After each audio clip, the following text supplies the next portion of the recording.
بسم اللہ الرحمن الرحیم۔ یہ حضرت حزقیل علیہ السلام کی قوم کا ایک بڑا ہی عبرت خیز اور انتہائی نصیحت آمیز واقعہ ہے، جس کو خداوند قدوس نے قرآن مجید کی سورہ بقرہ میں بیان فرمایا ہے۔ مردوں کے زندہ ہونے کا واقعہ۔ اس کا واقعہ یہ ہے کہ بنی اسرائیل کی ایک جماعت جو حضرت حزقیل علیہ السلام کے شہر میں رہتی تھی، شہر میں طاعون کی وبا پھیل جانے سے ان لوگوں پر موت کا خوف سوار ہو گیا، اور یہ لوگ موت کے ڈر سے سب کے سب شہر چھوڑ کر ایک جنگل میں بھاگ گئے اور وہیں رہنے لگے۔ تو اللہ تعالیٰ کو ان لوگوں کی یہ حرکت بہت زیادہ ناپسند ہوئی۔ چنانچہ اللہ تعالیٰ نے ایک عذاب کے فرشتے کو اس جنگل میں بھیج دیا، جس نے ایک پہاڑ کی آڑ میں چھپ کر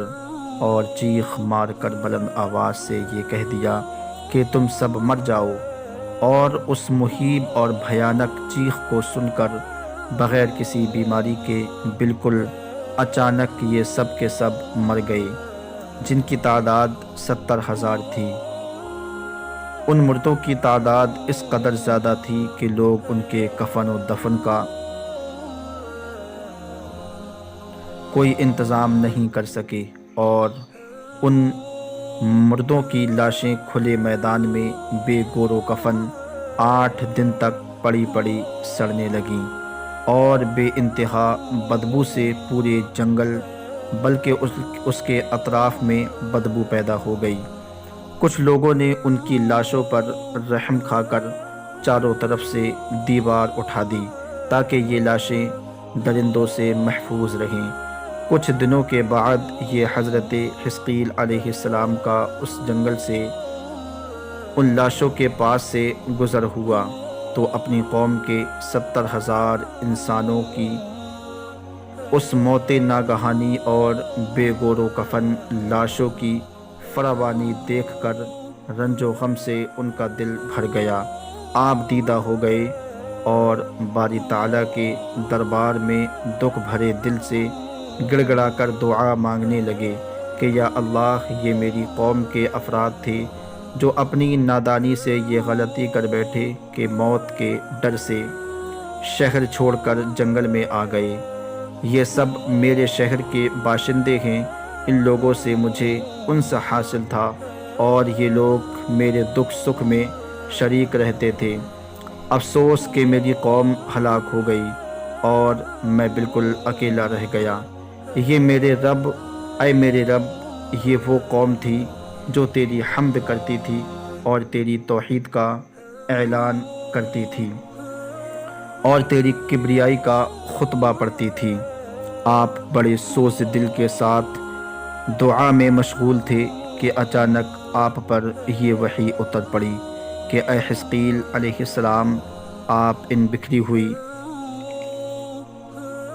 ہڈیوں سے فرما دیجئے کہ اے ہڈیوں، بے شک اللہ تعالیٰ تم کو حکم فرماتا ہے کہ تم اکٹھا ہو جاؤ۔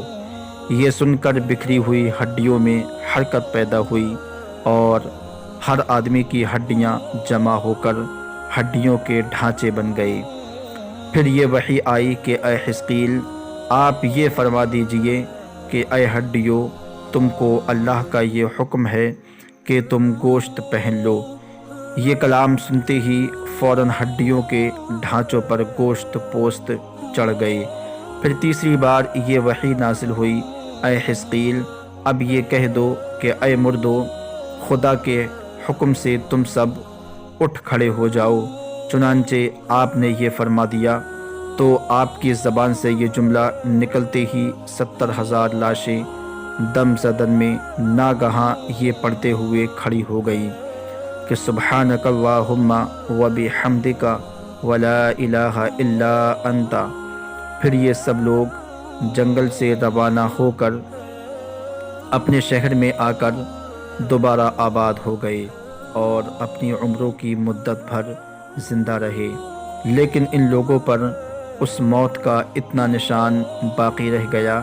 کہ ان کے اور ان کی اولاد کے جسموں سے سڑی ہوئی لاش کی بدبو برابر آتی رہی،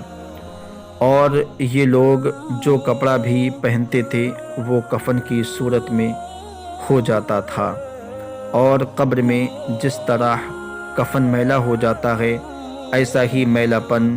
ان کے کپڑوں پر نمودار ہو جاتا تھا۔ چنانچہ یہ اثرات آج تک ان یہودیوں میں پائے جاتے ہیں جو ان لوگوں کی نسل سے باقی رہ گئے ہیں۔